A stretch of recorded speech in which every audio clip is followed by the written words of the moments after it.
Easily আপনারা কীভাবে রিডিংয়ের মিনিংটা ক্যাচ করবেন পুরো সেন্টেন্স না পড়ে, সেটাই আজকে আমরা দেখব। সো চলুন শুরু করা যাক। তার আগে আমরা কিছু বেসিক ধারণা নিয়ে নিই রিডিংয়ের জন্য। পাঞ্চুয়েশন ইউজ, রিডিংয়ে কীভাবে পাঞ্চুয়েশন ব্যবহার করে আমরা ইজিলি মার্কটা ক্যারি করতে পারবো বা মিনিংটা ইজিলি বুঝতে পারবো, তার জন্য পাঞ্চুয়েশনটা খুবই ইফেক্টিভ এবং অনেক অ্যাডভান্স স্ট্রাকচার থাকে রিডিংয়ে, যেটা বোঝা আমাদের জন্য অনেকটা হার্ড হয়। সো সেই জন্য আমরা এই পাঞ্চুয়েশনের ব্যাপারটা আগে শিখে নিই, পরে আমরা রিডিং সলভ করার চেষ্টা করবো। So first of all reading আছে ফুল স্টপের ব্যবহার। সো ফুল স্টপের ব্যবহারটা কি? এটা সম্পূর্ণ বাক্য শেষ করতে ফুল স্টপটা ব্যবহার করা হয়, সেটা আমরা সবাই জানি। দেন হচ্ছে কমার ব্যবহার, এটা একটু ডিফারেন্ট অ্যান্ড অলসো এটা একটু ট্রিকি। কমা কি? কমা ছোট বিরতি বা পোজ দেওয়া বোঝাতে ব্যবহার করা হয়। একাধিক আইডিয়া বা আলাদা আলাদা আইডিয়া ইউজ করতে এই কমাটা ব্যবহার হয়। কমার আরেকটা ব্যবহার হচ্ছে কমা তার পরের আগের যে ওয়ার্ড বা যেই নাউনটা থাকে ওইটার তথ্য দেয় কমার পরেরটা। সো ওটা আমরা ডিটেলসে দেখবো প্যারাগ্রাফে। সো আমরা ছোটো একটা ধারণা নিয়ে নেব। এবং ক্লোন, ক্লোন কি? যেমন কোনো তালিকা করতে বা এক্সাম্পল দিতে ক্লোনটা ব্যবহার করা হয়। মানে ক্লোন এটি এরপর মানে ক্লোনের পরে যে আইডিয়াগুলো ওইটা এক্সপ্লেন করা হয়, এটাই মূলত ক্লোনের ব্যবহার। সেমি ক্লোন, এটা অনেক সময় আমাদের ইফেক্টিভ হয় লিস্ট অফ হেডিং এবং ইনফরমেশন ম্যাচিং ধরার ক্ষেত্রে ক্লোন, সেমি ক্লোন এগুলোর ব্যবহার, হাইফেন এগুলো খুবই ইফেক্টিভ। এগুলোর বদলতে আমরা অনেক কিছু ধরতে পারি লিস্ট অফ হেডিং এবং ইনফরমেশন ম্যাচিংয়ে। এবং সেমি ক্লোনের যে ব্যবহার, দুইটা আইডিয়া বা বাক্যকে একসাথে যুক্ত করে সেমি ক্লোন। এবং হাইফেনের যে ব্যবহারটা, দুটি শব্দকে বা একটা ওয়ার্ডকে যুক্ত করে এটা অর্থ প্রকাশ করে, এটা হচ্ছে হাইফেনের মূল ব্যবহার। বাট পেছেই যে ওইটার ব্যবহার হচ্ছে ওইটার আগের ইনফরমেশনের তথ্য দেয় বা ওটাকে এক্সপ্লেন করে হাইফেনে। এবং কোটেশন মার্ক, এটা আমরা সরাসরি জানি কারো কথা বা কোনো কিছু বোঝাতে কোটেশন মার্ক ব্যবহার করা হয়। অ্যান্ড অ্যাপোস্ট্রফি, মালিকানা বোঝাতে অ্যাপোস্ট্রফি ব্যবহার করা হয় short form. And question mark তো আমরা বুঝি প্রশ্ন করার ক্ষেত্রে কোয়েশ্চেন মার্ক বলুন। অ্যান্ড এক্সক্লেমেটরি মার্ক, এটা তো মানে অনুভূতি, আবেগ এগুলো বোঝাতে এক্সক্লেমেটরি ব্যবহার করা হয়। এরপর এই যে ব্যাকেট, যা এটা আমরা বাঙালিকে বলি, বাঙালি সবাই বলি ব্যাকেট। সো এটা অতিরিক্ত তথ্য বা এক্সপ্লেনেশন দিতে ব্যবহার করা হয়, যেটা আমরা সেই যে দেখবো।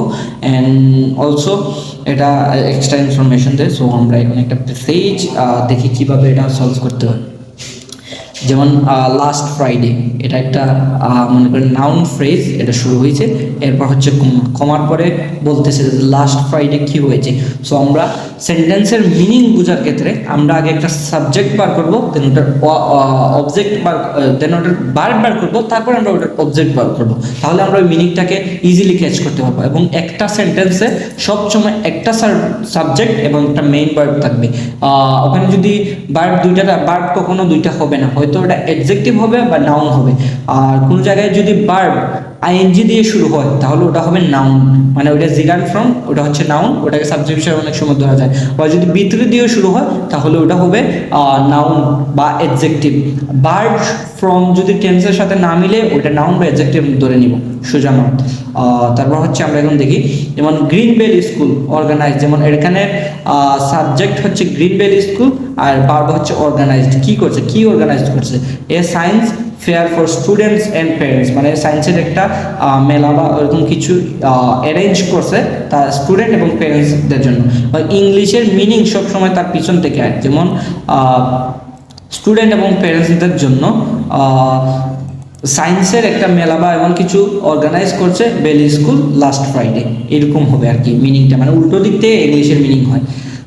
এবং ফুল স্টপ, তারপর ফুল স্টপের পরে ওটার ইউজটা দেখাইছে, যেমন কি ওই যে দা আর্টিকেল দিয়ে মেনশন করতেছে আগের, মানে দা প্রোগ্রাম স্টার্টেড, মানে ওই প্রোগ্রামটা স্টার্ট কখন হয়েছিল বা এত এন ইন্ডেড হতো, মানে ওই প্রোগ্রামের ডেফিনেশনটা দিচ্ছে ফুল স্টপের পরে ওই দা দিয়ে ওটাকে মেনশন করছে। দেন আসি আমরা স্টুডেন্টস প্রেজেন্টেড ডিফারেন্ট প্রজেক্টস, ওই দেখেন স্টুডেন্ট প্রেজেন্টেড ডিফারেন্ট প্রজেক্ট, পরে ওটা কী দিছে? ক্লুন দিছে। ক্লুনের পরে যেমন রোবোটিক্স, এই যে কমার ব্যবহার, আইটেমদের লিস্ট করতেছে, robotics, smart farming and solar energy, এই যে কমার ব্যবহার আছে। সো এই ব্যবহারগুলো আমরা বুঝলে আশা করি ইজিলি মিনিংটা ক্যাচ করতে পারবো।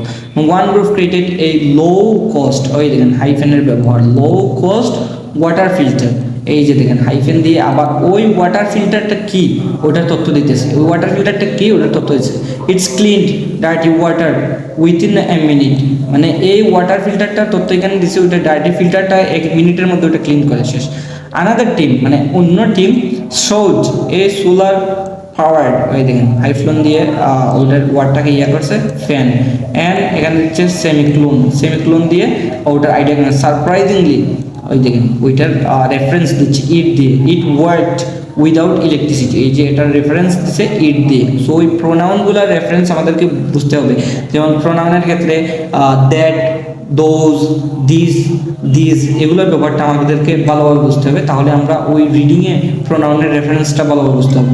দ্য প্রিন্সিপাল, এখন প্রিন্সিপালের কথা বলতেছি। প্রিন্সিপাল যেমন এই দেন দেখেন ক্ষমা দিছে, এই প্রিন্সিপালের তথ্যটা দিতেছে সেইড, এই প্রিন্সিপাল কি বলছে এটা সেইড। তারপর ওই যে ডবল কোটেশন দিয়ে ওনার ইয়েটা বলছে creative idea can change the future, এই প্রিন্সিপালের কথাটাই কোটেশন দিয়ে এখানে বলতেছে। এরপর আমরা নেক্সট সেন্টেন্স দেখো, many visitor enjoy the book fair, মানে ওই মেলাটা বা ওই ইয়াটা সবই এনজয় করছে। তারপর ক্ষমা দিছে, পোজ দিছে বা ওইটার এডিশনাল তথ্য দিছে। অ্যান্ড দ্য জাজ প্রাইজড, মানে ওই জজগুলা ওইটার প্রশংসা করছে স্টুডেন্টস, মানে দ্য স্টুডেন্টস হার্ডস ওয়ার্ক, মানে স্টুডেন্টস এই যে অ্যাপোস্ট্রফি এটা যে মালিকানা বোঝাচ্ছে সব স্টুডেন্টের। ওইটা যদি ওয়ার্ড টির পরে অ্যাপোস্ট্রফি থাকতো তাহলে একজনের বোঝাতো, আর এই যে অ্যাপোস্ট্রফিটা এসে পরে আছে মানে সব আর স্টুডেন্টের এটা বোঝাতে এই অ্যাপোস্ট্রফির ইউজটা hard work. At the end of the event, এই যে এন্ড অফ দ্য ইভেন্ট ক্ষমা দিয়ে আবার ওইটার ডেফিনেশন দিচ্ছে। এই যে এন্ড অফ দ্য ইভেন্টে কী হয়েছিল, team Horizon won prize because their project was practical, মানে তার প্রাইজ তার প্রজেক্টটা প্র্যাকটিক্যাল ছিল। সো এটা খুবই ইজি একটা ইয়া নিয়েছে আমি আপনাদেরকে বোঝানোর ক্ষেত্রে। প্র্যাকটিক্যাল স্যাম্পল ওই যে আপনার ইয়াটা দিচ্ছে ক্ষমার মাধ্যমে আইডিয়াটা করতেছে। And useful the fair thought and important lesson, মানে ফেয়ারটা মেলাটা একটা ইম্পর্টেন্ট থট দিয়েছে বা একটা লেসন্স দিয়েছে। লার্নিং বিকামস মোর এফেক্টিভ, এই যে ক্লোন দিয়ে এটাকে অ্যাড করছে দুইটা আইডিয়াকে। More effective when students apply knowledge in real life. So আমরা আশা করি মোটামুটি এই ব্যবহারগুলো করলে আপনি আপনার ইজিলি রিডিংটাকে ইমপ্রুভ করতে পারবেন। এবং আমরা এখন কেমব্রিজ থেকে দেখব কীভাবে একটা প্যাসেজের মিনিংটা ইয়া করতে হবে। সো আমি এখানে স্টেপ ওয়েলস কেমব্রিজ 10-এর একটা প্যাসেজ নিয়েছি। সো এখানে আমরা দেখব কীভাবে কি হয় না হয়, সো ওটা আমরা দেখব। সো ওকে, সো এখানে আমরা কি দেখছি, ড্রয়িং 16 and 17th centuries, এই যে একটা ক্ষমা আছে, এই ক্ষমা এই 16 and 17th সেঞ্চুরিতে কী হয়েছে এই ক্ষমার পরে আমাদেরকে ডেফিনেশন দিবে বা ওটার এক্সপ্লেনেশন দিবে। যেমন the inhabitants of modern day state of Gujarat and Rajasthan in northern Iceland India developed A model of gaining access clean water, এই যে ক্ষমা থামবো এটার পরে আমাদের আরও ইনফরমেশন দিবে। সো আমরা তো দেখেছিলাম কিভাবে একটা সেন্টেন্স, এটা একটা লং সেন্টেন্স, সো এটার আমরা সামারি কীভাবে বের করবো। তো সামারি বের করার জন্য আমাদের লাগবে একটা সাবজেক্ট, লাগবে একটা ভার্ব অ্যান্ড লাগবে একটা অবজেক্ট। সো আমরা এখানে দেখব কোনটা সাবজেক্ট এবং কোনটা অবজেক্ট। সো সব সময় সেন্টেন্সের শুরুতে সাবজেক্ট হয় এবং সাবজেক্ট সব সময় নাউন ফ্রেজ হয়, অ্যাডজেক্টিভ হয়, ভার্ব প্লাস আইএনজি দিয়ে সাবজেক্ট শুরু হয়, টু প্লাস ভার্ব মানে বা ইনফিনিটিভ ভার্ব সাবজেক্ট হয়। সো আমরা এখানে সাবজেক্ট এবং সবসময় মনে রাখবেন প্রিপোজিশনের আগে সাবজেক্ট হয়, পরে কখনো সাবজেক্ট হয় না। সো আমরা এখানে দেখছি যে সাবজেক্ট হচ্ছে দ্য ইনহ্যাবিটেন্টস, সো ইনহ্যাবিটেন্টস হচ্ছে সাবজেক্ট। সো আমরা সাবজেক্ট পেয়ে গেলাম, এখন আমাদেরকে ভার্ব খুঁজতে হবে। সো এখানে ভার্ব কি, এগুলো তো মডার্ন, প্রিপোজিশনের পরে আমরা জানি সাবজেক্ট হয় না, সো প্রিপোজিশনের আগে ইনহ্যাবিটেন্ট সাবজেক্ট হয়েছে। সো এখানে আমরা ভার্ব কি, সো এখানে ইন্ডিয়াও মূলত ধরতে পারি আমরা সাবজেক্টের অধীনে পড়ে। ইনহ্যাবিটেন্ট কোথায়, ইনহ্যাবিটেন্ট ইন্ডিয়ার ইনহ্যাবিটেন্ট, সো এটা একটা রেফারেন্স ইন্ডিয়ার ইনহ্যাবিটেন্ট। সো আমরা এখানে ভার্ব দেখতে পাচ্ছি ডেভেলপড, ডেভেলপড হচ্ছে একটা ভার্ব। সো দ্য ইনহ্যাবিটেন্ট ডেভেলপড, ডেভেলপডের পরে যা আসবে ওটি অবজেক্ট।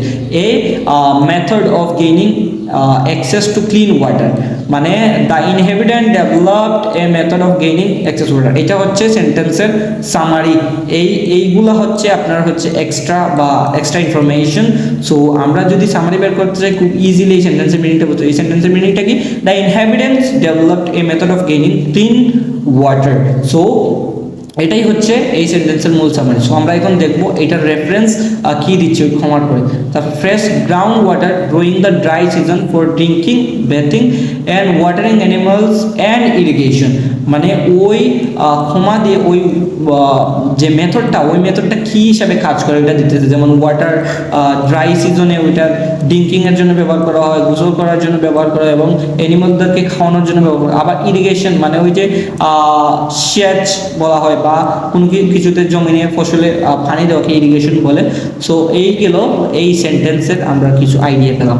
সো এই যে লিঙ্কিং ওয়ার্ড, রিডিংয়ের ক্ষেত্রে লিঙ্কিং ওয়ার্ড খুব একটা মার্ক ক্যারি করে, বিকজ তারা লিঙ্কিং ওয়ার্ড দিয়ে আইডিয়া চেঞ্জ করে ফেলে, আবার লিঙ্কিং ওয়ার্ড দিয়ে অনেক আইডিয়া এড করে, যেটা রিডিং প্যাসেজ যে মারাত্মক। সবসময় লিঙ্কিং ওয়ার্ডের আশেপাশে ভালোভাবে পড়বেন, যেটা ইফেক্টিভ একটা মেথড। সো এই লিঙ্কিং ওয়ার্ড দিয়ে কি বলছে, দ্য সিগনিফিকেন্স মানে ওই দা দিয়ে ওইটা রেফারেন্স করতেছে, কি ওই মেথডটাকে রেফারেন্স করতেছে। অফ দিস ইনোভেশন, ওই যে ইনোভেশনটা কি, ওই যে ইনোভেশনটা কি, এই যে হাইফেন দিয়ে ওটাকে রেফারেন্স করছে, দ্য স্টেপ ওয়েল, এটা হচ্ছে ইনোভেশন। সো আবার ওই যে স্টেপ ওয়েলস কি, সো স্টেপ ওয়েলসের ডেফিনেশন দিতেছে এই হাইফেন দিয়ে, স্টেপ ওয়েলস গোস বিয়ন্ড ইট ইউটিলাইজেশন অ্যাপ্লিকেশন, মানে কিছু একটার পিছনে সে যাচ্ছে। আমরা এটা পারি না, এই নাউন ফ্রেজ আমরা এটা জানা দরকার নাই। সো আমরা তো বুঝতে পারছি ওইটা কিছু একটা ইয়াতে গিয়েছে।